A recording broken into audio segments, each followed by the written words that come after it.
Hey, good morning from Bama Homestead. Just came down to check the incubator and it looks like we have 2. So today's the 20th day. We should get a lot hatching. I see a lot of the eggs are pipping, and what I mean by pipping is that you can see where they're starting to poke out of their shell. It's a slow process, but I see that on many eggs, so it looks like probably by the time I get home most of these will be hatched, or if not into tomorrow. So I can show you the 2 that we got so far.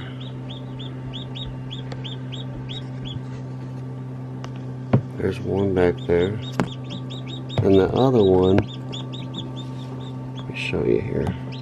Where did he go? There he is. He's way back there with the other one. Looks like he's a little, I think he just came out. He still looks pretty wet, and he kind of looks like he's just falling all over the place. So, pretty exciting. You can see here, see what I mean by pipping? You see on the egg there? See a little piece of shell that's missing? That's a pip. There's another one as well. See the pip?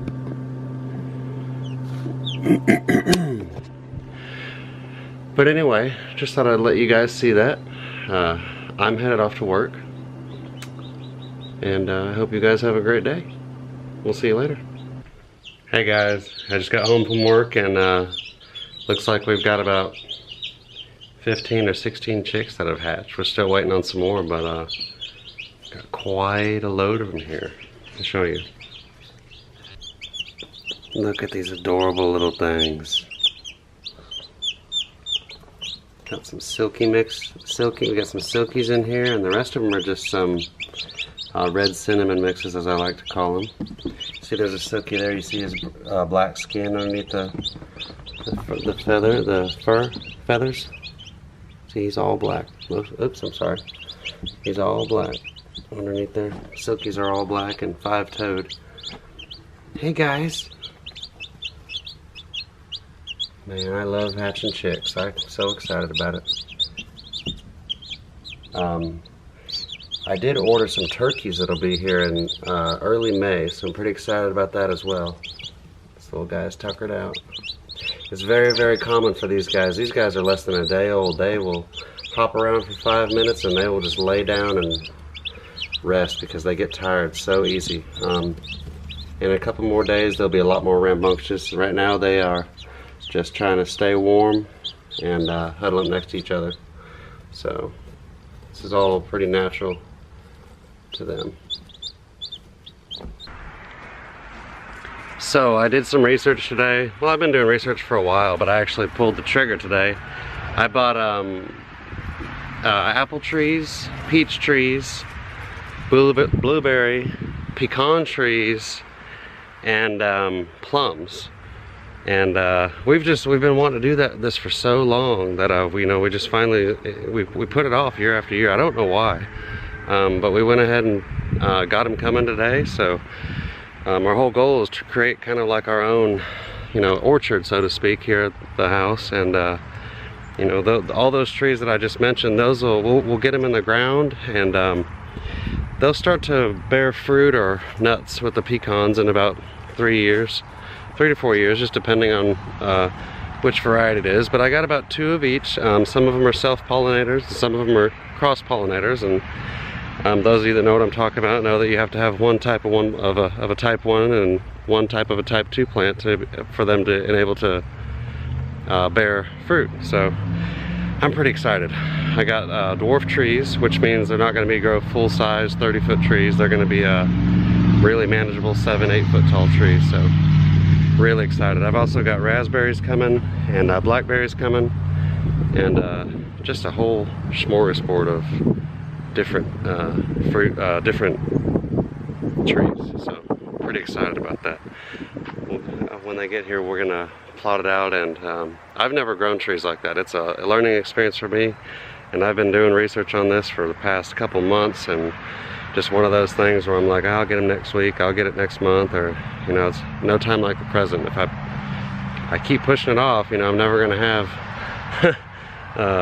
never gonna have the bounty that those trees can give me. So definitely we just pulled the trigger today and decided to go ahead and get them coming. So I'm super excited about that.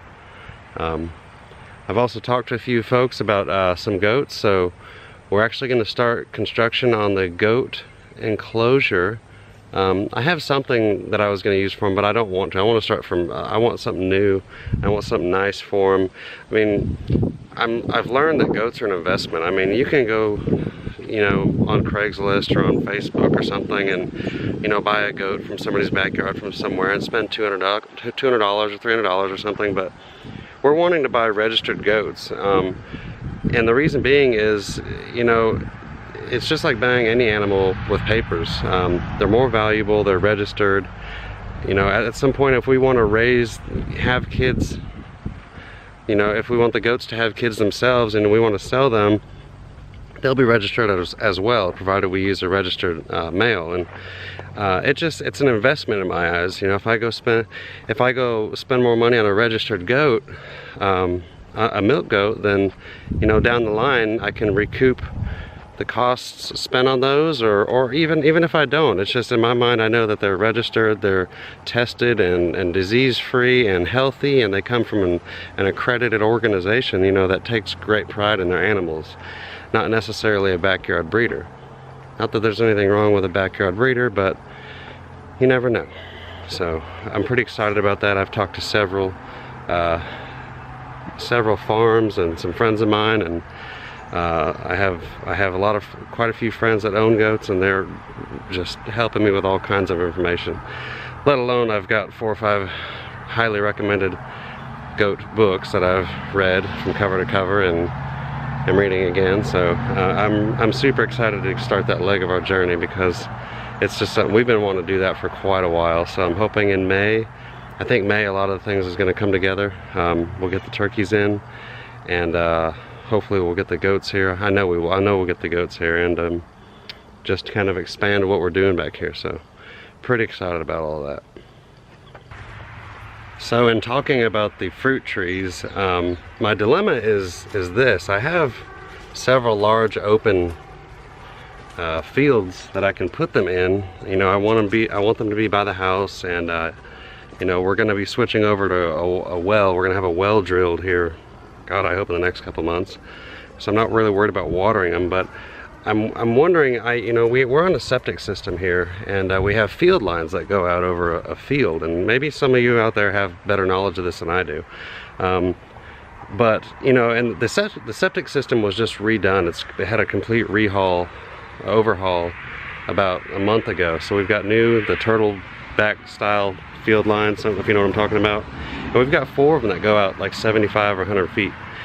But I'm thinking about, you know, we typically do a garden where the field lines are at. But I'm wondering about putting this orchard with these trees out there. You know, I don't foresee having to dig up the field lines again. I mean, it's a brand new installation. Should last forever. You know, they wouldn't be near the tank. I don't know about the root systems on fruit trees, and I don't think there'll be any issue, but I'm just trying to figure out if that would be a wise decision. You know, we utilize the field lines as almost like an automatic water. It's constantly, you know, with the field lines you have gray water that runs out from the house, and it works great if you plant crops or something over it. So I'm just kind of curious if that would be a good idea to put these fruit trees over the field lines. I don't know if anybody has any experience with that. Please let me know. If it's something I should stay away from, let me know that too, because I'll put them on the far other side of the house. I have a large field over there that has nothing in it. My only issue is where I was wanting to put a cow in July. So hopefully there won't be an issue with putting them where the field lines are at. I'd like to save my one field I have over here for a cow or 2. We're definitely going to be getting a bottle fed calf here. I'm hoping in August. Why August? It's just when things will die down and everything else will be situated. We'll have time to do that. So that's my goal, at least. But yeah, let me know if anybody has any experience with that. I don't foresee an issue with it, but that's my designated planting area right now for those. We have a real sandy soil here, so I'm I'm going to make sure I get the proper amendments, and I've got a soil test that I'm going to do and just kind of let me know where we're at with it. But I've got a lot of compost. I've got 2, 3, 4 tons of compost, and I think the trees will do very well. It's just a matter of location. I actually thought I would just give you guys kind of an overview of the house. I'm actually on the roof at the moment. It's a 2-story house. It's a fairly large house. I'll show that to y'all later, but this is the field that I was talking about on the left-hand side. We're on just under 3, just at 3 acres. And that's a large field. That's a huge field. I don't know if you can really tell from here, but it's where we typically do our garden at. And we actually take up the entire field, so a massive garden. And where we do a lot of the work at is back here behind the woods. That stretches pretty well back there.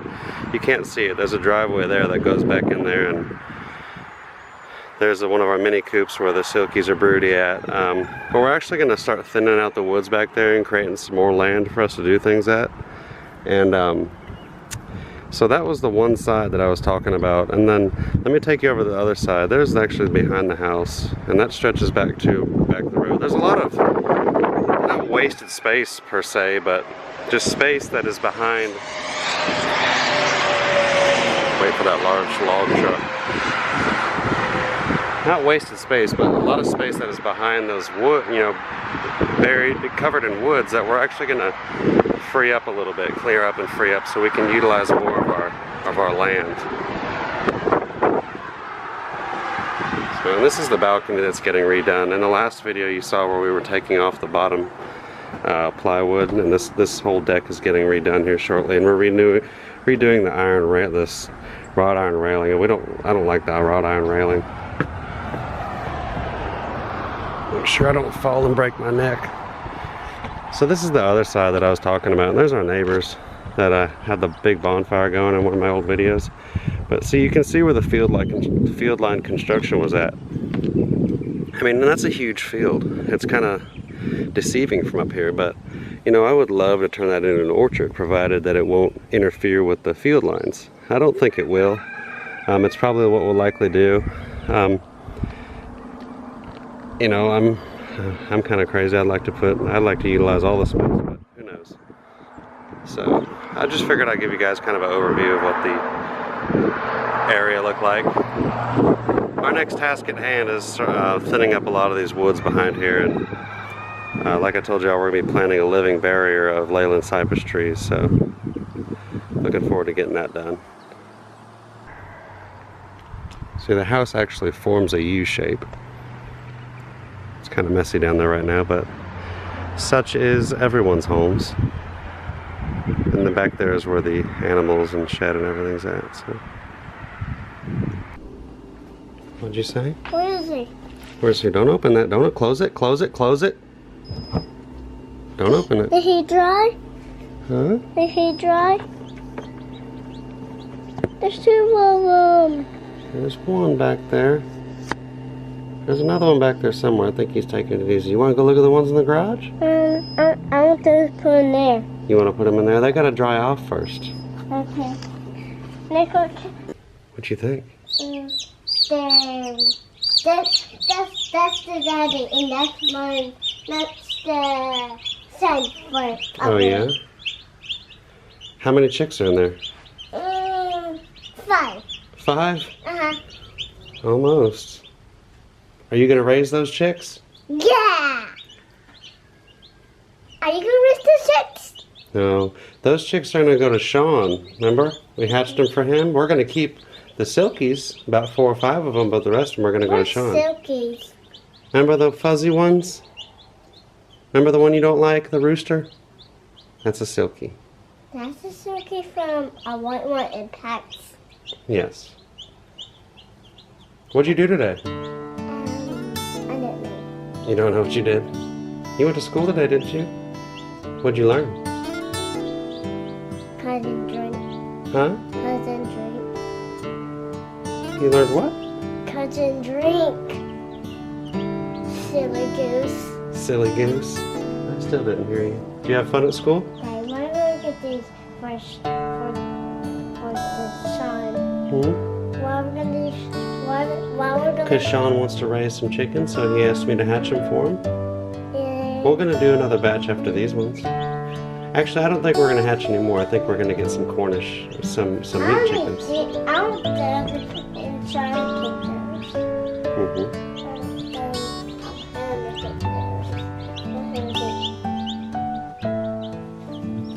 Be gentle.